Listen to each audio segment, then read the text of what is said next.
हुआ, वहां पर सभा हुई। सायंकाल राजा गांव के लोगों के साथ बैठ करके मीटिंग करने लगा। राजा ने गांव के वृद्ध लोगों से पूछा कि मुझे ये बताइए कि इस गांव में किस चीज की कमी है, किस चीज का अभाव है, मैं आपकी क्या सेवा कर सकता हूं। गांव के लोगों ने विचार किया बंधुओं और कहा कि राजन और तो सब कुछ है, लेकिन हमारे गांव में पीने का पानी नहीं है। हमारी जो गांव की बहन बेटियां हैं कई किलोमीटर दूर से पानी लेकर के आती हैं, तब हमारे गांव का गुजारा होता है। राजन यदि आपकी कृपा हो जाए और हमारे गांव में कोई कुआं बन जाए तो हमारा गांव सुखी हो जाएगा। बंधुओं, राजा ने आर्डर दिया और गांव में कुआं तैयार हो गया। सारा गांव खुशी से नाचने लगा। अरे राजा ने बहुत अच्छा काम कर दिया, हम कितनी दूर से पानी लेकर के आते थे, लेकिन राजा ने आज कुआं बनवा दिया, हमको घर के सामने पानी मिल गया। गांव के लोग राजा को अनेक प्रकार की बधाई देने लगे, अनेक प्रकार के आशीर्वाद देने लगे और गांव का सारा गांव खुशी से नाच उठा। बंधुओं, कुआं बने हुए केवल 2 ही दिन व्यतीत हुए थे कि तीसरे ही दिन गांव का एक छोटा सा बालक खेलता खेलता कुएं के पास जा पहुंचा और कुएं के अंदर गिर करके डूब करके मर गया। अब 2 दिन से जो राजा को बधाई दे रहे थे गांव के लोग, जो आशीर्वाद दे रहे थे, वही गांव के लोग राजा को गाली देने लगे। अरे राजा ने कुआं क्या बनवा दिया, ये तो मौत का कुआं बनवा दिया, ना ये कुआं बनता और ना बालक का मरण होता। विचार कीजिए, अरे राजा ने जो कुआं बनवाया था किसी को डूब मरने के लिए बनवाया था। राजा ने जो कुआं बनवाया था वो तो लोगों को राजी करने के लिए बनवाया था, उसमें बालक डूब करके मर गया तो बेचारे राजा का क्या दोष है। हाँ, मिला जीवन मरण यश अपयश विधि हाथ। कुछ चीजें विधाता के हाथ में है बंधुओं। फिर सवाल उठता है कि इस आदमी के हाथ में क्या है। इस आदमी के हाथ में बंधुओं सूखा अभिमान है। जबकि संसार में कोई भी वस्तु अभिमान करने योग्य नहीं है। किसी को रूप का अभिमान है, किसी को यौवन का अभिमान है, किसी को पद का अभिमान है, किसी को धन का अभिमान है, लेकिन कोई भी वस्तु स्थिर रहने वाली नहीं है, कोई भी वस्तु सदा रहने वाली नहीं है। ये संसार असत्य है। शास्त्र कहता है ये संसार असत्य है, ये संसार मायामय है, ये संसार स्वप्नमय है। तो बड़ा आश्चर्य होता है कि क्या शास्त्र गलत है। जो चीज आंखों से दिखाई दे रही है वो असत्य कैसे हो सकती है, वो स्वप्नवत कैसे हो सकती है। देखिए, साधारण तौर पर जब किसी व्यक्ति की मृत्यु हो जाती है तो हम लोग कहते हैं कि ये व्यक्ति हमेशा के लिए सो गया, ऐसे बोलते हैं ना, फलाना व्यक्ति हमेशा के लिए सो गया। लेकिन शास्त्र कहता है कि सोया हुआ तो इस संसार में, मृत्यु के बाद तो वो जाग जाता है। जागना अर्थात ज्ञान प्राप्त होना। 2 प्रकार के संसार होते हैं, एक होता है सुषुप्ति काल का संसार और दूसरा होता है जागृति अवस्था का संसार।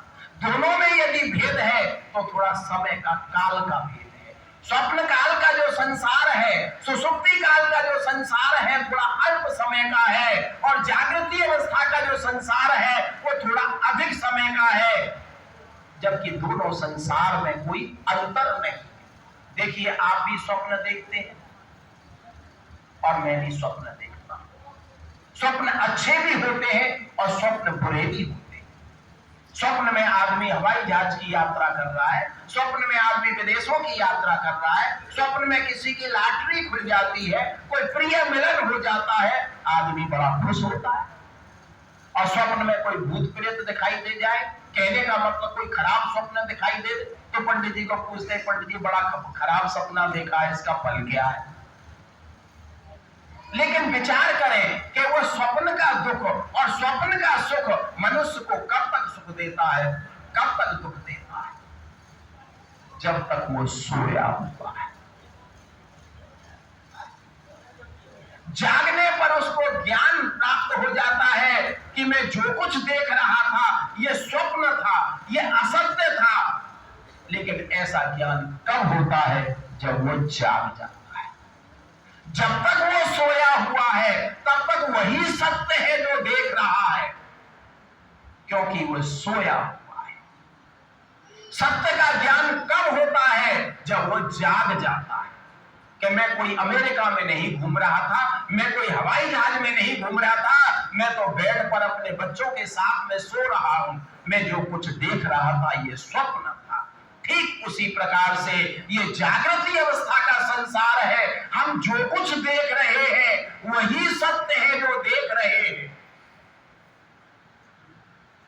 क्योंकि हमें संसार में मोह और माया रूपी निद्रा में सोए।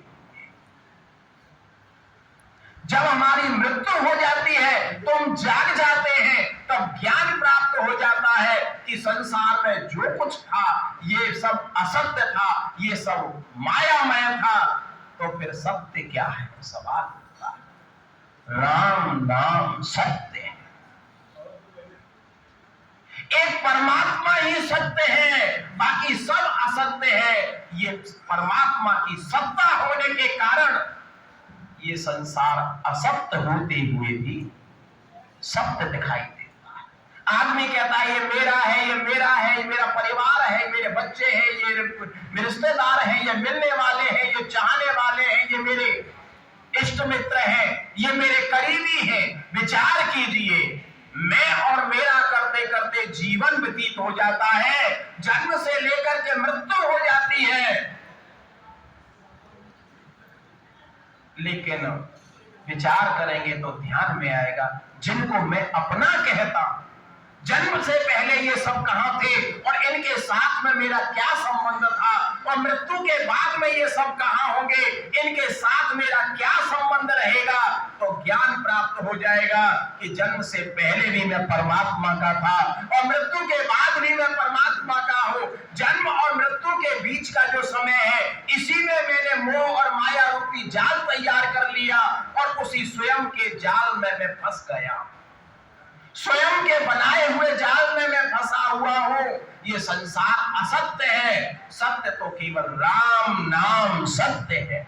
आदमी जीवन में कभी भी राम का नाम ना ले भक्तों, राम को कभी भी ना माने, कभी भी ना जाने, लेकिन जब डोली दे करके जाते हैं तो बोलना ही पड़ता है राम नाम सत्य है।